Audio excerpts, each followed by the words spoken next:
কষে দেখি 12.3 দুই দাগের দেখো তিনটা অঙ্ক আছে। এক নম্বরটা হচ্ছে কে মাইনাস পি স্কোয়ার সমান 9 plus P into 9 minus P হলে কে এর মান কত বার করতে হবে।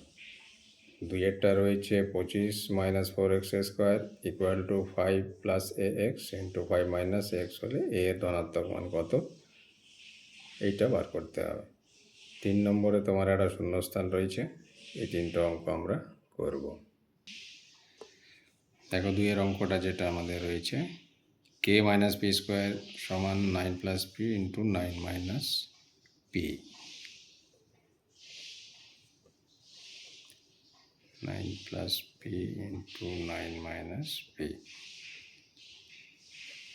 তাহলে দিকটা যা রয়েছে তাই লিখলাম। এটা কি হয়ে যাবে, A plus B into A minus B square minus B square,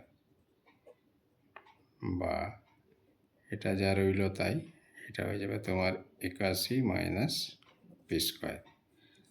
এখানে দেখো both side P square cancel হয়ে যাবে, তাহলে কে সমান 81, কে এর মান 81। দুয়েরটা আছে তোমার 25 minus 4x square, 25 minus 4x square equal to 5 plus A x into 5 minus A x. কেন এ ধনাত্মক মান আমাদের বার করতে হবে। এটা যা রয়েছে তাই লিখলাম। এটা কি হয়ে যায়, এ প্লাস বি টু এ মাইনাস বি, অর্থাৎ এ স্কোয়ার মাইনাস বি স্কোয়ার।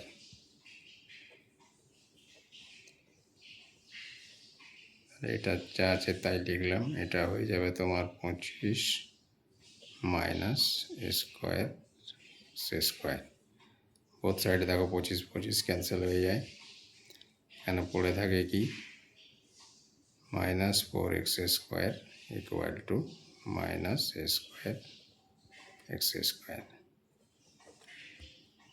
এখানে তোমার এক্স স্কোয়ার চলে যায়, মাইনাসটাও ক্যান্সেল হয়ে যায়, পড়ে থাকে স্কোয়ার সমান 4। তাই এ সমান √4 বা প্লাস মাইনাস 2, অর্থাৎ এ ধনাত্মক মান 2। তিনেরটা দেখো একটা শূন্যস্থান আছে, 4 minus x into dash equal to 16 minus x square. এটা দেখে তোমরা সহজেই বুঝতে পারছো যে এই বক্সে কী হতে পারে। এটা এ মাইনাস বি হলে বক্সে হয়ে যাবে এ প্লাস বি। এইটা এই দুটোকে যদি আমরা ফর্মুলায় ভাঙিয়ে এ স্কোয়ার মাইনাস বি স্কোয়ার করি, দেখো এ স্কোয়ার মাইনাস বি স্কোয়ার করলে 16 মাইনাস এক্স স্কোয়ার হয়, তাহলে বক্সে হবে 4 প্লাস এক্স।